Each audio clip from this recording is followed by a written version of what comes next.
Diyos bilang pagtugon sa iyong pananawagan.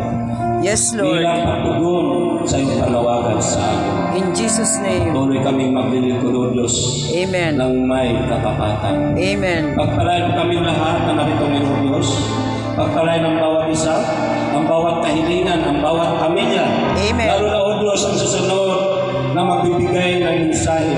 Ang mensahe na papagaling na kung saan ipahayag na namin ngunit ito yung disciple Brother Justin Paula.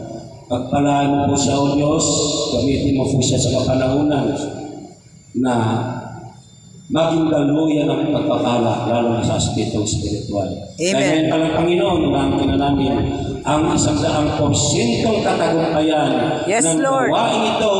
Amen. Sa pangalan ni Jesus, ang ngalan ng Ama, ng Anak, at ng Espiritu Santo. Amen at amen. Praise the Lord, amen. Maraming salamat kay Brother Ed. Isa na naman pong nakaka-inspire na mensahe ng Lord para sa ating lahat. Amen? Amen. Amen.